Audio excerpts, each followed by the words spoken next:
Mesdames, Messieurs, bonjour, chers partenaires. Bonjour. C'est un réel honneur pour moi d'être à cette tribune et une très belle opportunité de donner et recevoir les unes des autres, les uns des autres. Merci à tous ceux qui nous ont rejoints ici pour contribuer au débat sur un sujet plus que jamais d'actualité, l'autonomisation des femmes, la paix, la sécurité face au changement climatique. Pour ma part et au nom de l'AFD, je centrerai mon propos et ma contribution sur la base de mon expérience de terrain sur la zone Grand Sahel, qui est le périmètre qui regroupe le Burkina Faso, le Niger, le Mali, la Mauritanie, le Sénégal et le Tchad. Mon propos sera en deux parties. Avant de venir sur l'offre de l'AFD en matière de genre, je voudrais partager avec vous quelques leçons apprises du terrain. Pas beaucoup, il y en a plusieurs retenues, mais je m'arrêterai juste sur quelques-unes. Déjà, ce que nous ont exprimé nos collègues, nos partenaires du Mali, nous en ont donné un bon aperçu. Le Sahel, c'est une région où se conjugue à la fois la crise climatique, la crise sécuritaire, la crise alimentaire. Et elles se nourrissent mutuellement dans un cercle vicieux qui fait qu'on est confronté à une situation extrêmement grave qui impose à une véritable urgence d'agir aujourd'hui. La crise climatique, c'est clair, c'est un facteur d'aggravation des fragilités. Elle exacerbe les dynamiques de conflit, elle affecte les groupes les plus vulnérables, les enfants, les femmes. Et le témoignage de nos sœurs l'ont traduit, l'ont illustré parfaitement tout à l'heure. Ça veut dire donc que lutter contre la crise climatique, c'est véritablement œuvrer aussi pour la prévention, l'émergence de conflits. Et nous sommes convaincus que l'autonomisation des femmes est un puissant levier pour cela. C'est la raison pour laquelle l'AFD en a fait l'un de ses axes prioritaires dans sa stratégie d'intervention au Sahel. Et pour partager les leçons que j'ai apprises, j'aurais dit que si je devais résumer tout ça, c'est que aujourd'hui, il y a urgence de faire. Et pour ça, il faut, pour moi, accepter de se mettre à l'école de l'Afrique. Je retiens de mes nombreuses missions que j'ai pu avoir sur le terrain, de tous ces échanges que j'ai eus avec ces femmes que nous avons rencontrées, je vous assure, des femmes courageuses, inventives, résilientes. Et je pense qu'il y en a, elles en sont ici parmi nous, la journaliste qui vient de parler, nos sœurs du Mali. Et ce que je retiens, moi, c'est que ces femmes, elles ont elles-mêmes les solutions, des solutions pertinentes, efficaces, insoupçonnées même, qui peuvent être génératrices de revenus face aux défis auxquels nous devons tous faire face ensemble collectivement. Donc, vraiment, une première leçon que je tire, c'est qu'il nous faut être à l'écoute du terrain, de ses expertises, de ses usages, de ses intelligences, de son pragmatisme. Écouter, c'est pouvoir s'ouvrir à des solutions endogènes efficaces. Je ne veux pas prendre beaucoup d'exemples, mais je prends juste une. Je viens du Tchad. Les femmes Bororo, qui est une population nomade, ces populations détiennent un savoir traditionnel qui est une mine d'or pour la résilience face au changement climatique.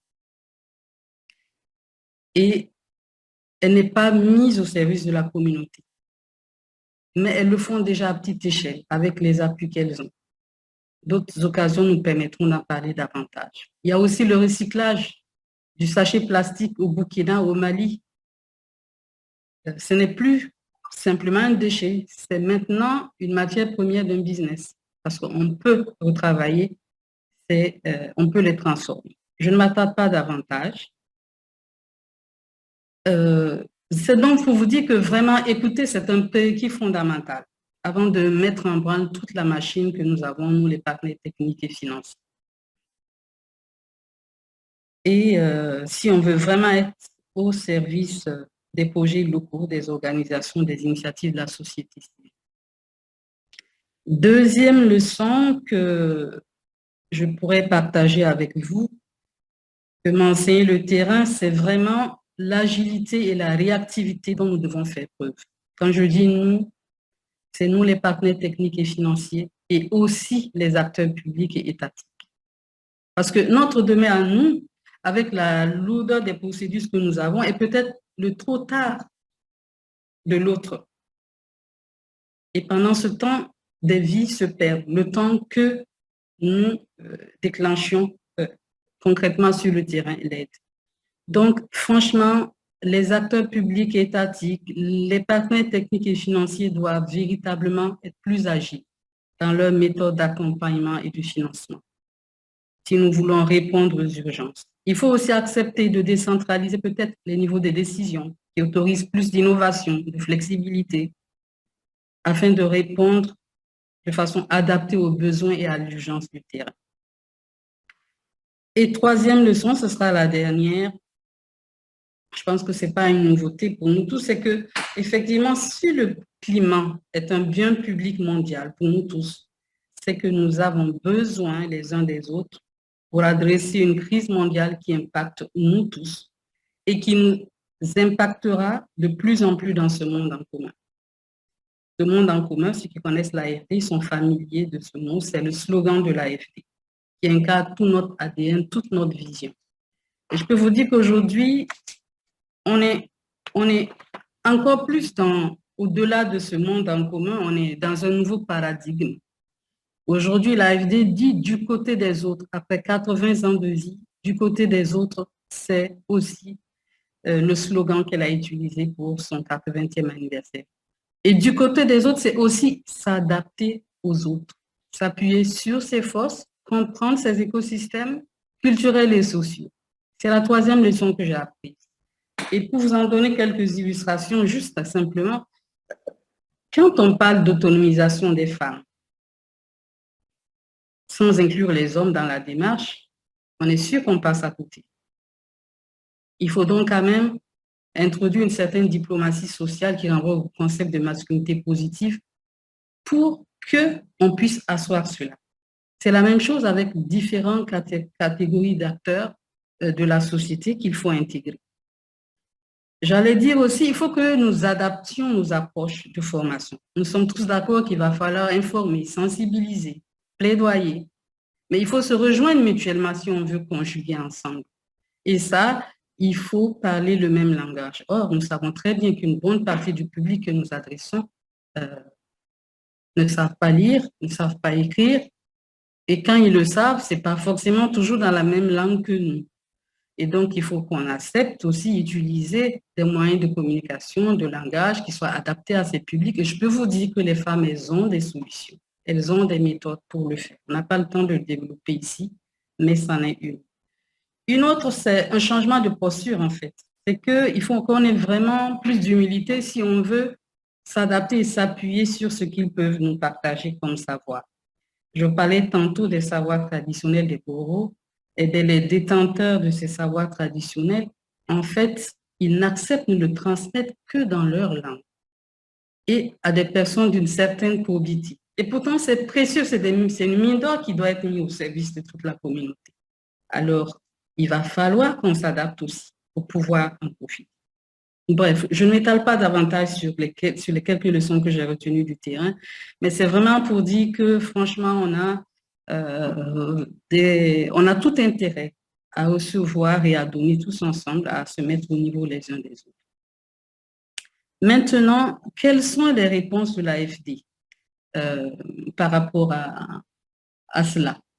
J'allais dire déjà au niveau stratégique. Pour ceux qui ont été là au Burkina, qui ont écouté le discours du président Macron au Burkina quand il est passé, il a insisté sur le fait que l'autonomisation des femmes l'autonomisation de la jeune fille et des femmes était un levier fondamental de développement au Sahel. Et ça a donné le temps pour nous au niveau de l'AFD. Au Sahel, très concrètement, deux axes prioritaires de la stratégie, de notre stratégie d'intervention, c'est de promouvoir l'autonomisation des filles et des femmes. c'est de contribuer à prévenir et à endiguer les conflits violents dans une approche territoriale. Et très concrètement, au Sahel en particulier, ça se met en œuvre à travers le partenariat Édifice et le fonds de soutien aux organisations féministes. Et il y a bien d'autres offres que l'AFD développe. Mais je ne sais pas si mon temps est parti à arriver ou pas, mais sinon, j'ai déjà mis dans le lien, dans le chat, un lien pour aller vers un document qui détaille précisément ce qu'il en est. Mais en 2 mots, le partenariat Édifice, c'est quoi? C'est un partenariat en fait qui cherche à impulser, à contribuer à la dynamique pour faire émerger en fait des initiatives, des actions conséquentes et dans la durée avec l'ensemble des acteurs en présence sur la problématique du genre et de façon très intégrée. Elle fait une offre à l'ensemble de la communauté des acteurs, qui sont les acteurs publics, l'État, les offres de financement et d'accompagnement à l'État, à la société civile à travers le fonds OSC Jean Sahel, mais aussi à nous-mêmes, Agence française de développement et collectivement avec les autres partenaires techniques et financiers, des moyens pour monter en compétence.